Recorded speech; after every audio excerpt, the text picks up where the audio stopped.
Before the refrigerator, milk could kill you. Not spoil, not taste bad, kill you. Butter had to be salted so heavily that what people called butter back then would barely be recognizable to you today. And every single summer, food became a race against time. A race most families lost more often than they'd like to admit.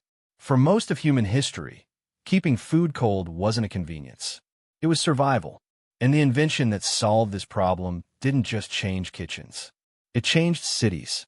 It changed agriculture. It changed what the entire world eats every single day without anyone thinking twice about it. From ancient ice harvesting to deadly chemical experiments to the quiet hum coming from your kitchen right now. This is how humanity learned to control the cold. For thousands of years, humans faced one relentless enemy: spoilage. Bacteria multiply fast in warm temperatures, and before modern science, people had only a handful of defenses. Root cellars, underground rooms using the Earth's natural coolness to store vegetables and apples. Spring houses, small stone buildings built directly over cold natural springs to preserve dairy. Ice boxes, insulated wooden cabinets holding actual blocks of ice. Beyond cooling, there was outright preservation. Salting drew moisture out of meat to stop bacteria cold. Smoking did the same for fish while adding flavor. Drying stripped moisture from fruit and grain. Fermenting and pickling used acidity as a chemical shield. And fat sealing buried meat in lard, cutting off the oxygen that bacteria needed to survive. Every single one of these techniques still shapes what's in your kitchen today. Smoked bacon, salted cod, dried fruit, pickles. You're tasting 6,000-year-old survival strategies and calling it flavor. In ancient Persia, engineers built massive dome-shaped ice vaults called yakhchals, storing winter ice through the brutal heat of summer. In Rome, the wealthy packed snow into insulated pits. In colonial America, ice was cut straight from frozen lakes and buried in sawdust inside ice houses. But ice has limits. It melts. It demands labor. And in most of the world, it simply doesn't exist. Then, in the early 1800s, one man looked at a wasteful shipping route and saw an empire.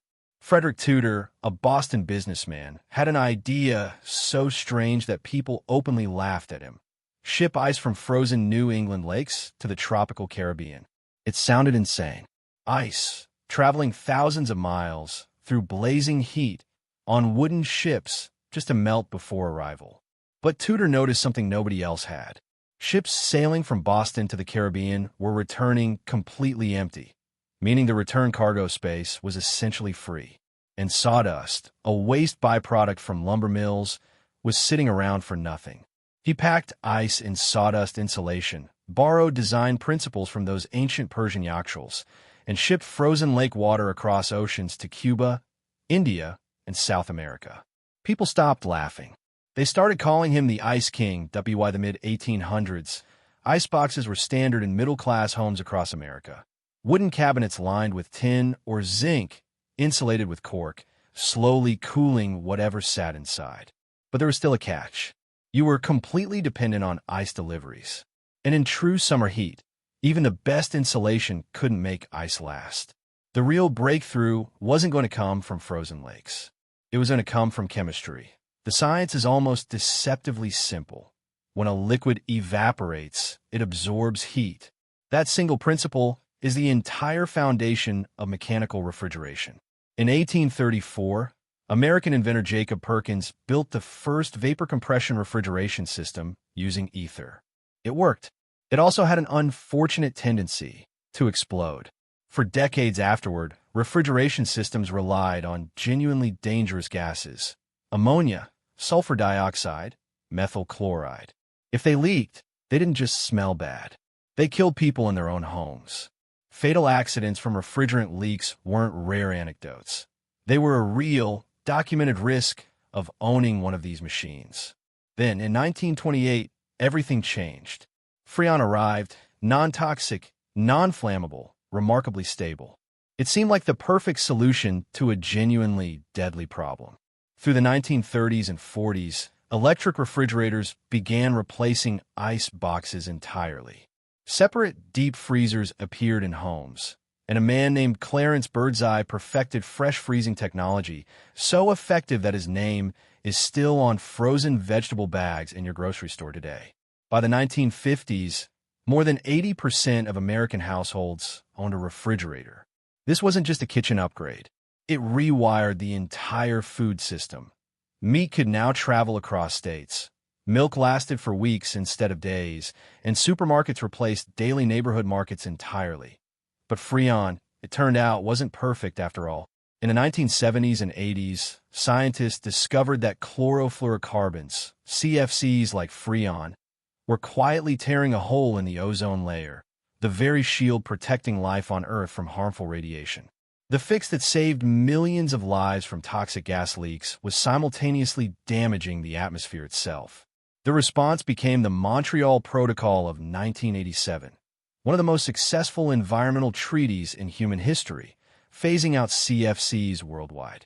It's the perfect lesson hiding inside this entire story. Every innovation solves a problem, and sometimes quietly creates another. Before refrigeration, people shopped daily because they had to. Meals followed seasons because there was no alternative. Leftovers were a gamble. After refrigeration, weekly grocery runs became normal. Frozen dinners became possible. Ice cream became universal. Strawberries appeared in winter. Seafood reached landlocked towns 1,000 miles from any coast. Global cuisine moved into ordinary kitchens. The refrigerator doesn't sparkle. It doesn't move. It just hums quietly in the corner, usually covered in photos and grocery lists.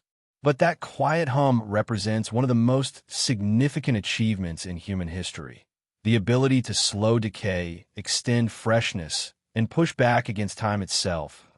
If this changed the way you'll look at your own kitchen tonight, hit like. It genuinely helps this channel keep making deep dives like this. Subscribe if you want more hidden history behind the everyday objects you've never thought twice about. And comment below, what household object do you want me to dig into next? Because chances are, it has a history just as wild as this one.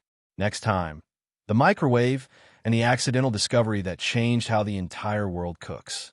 Until then, listen closely. That quiet hum in your kitchen? That's history at work.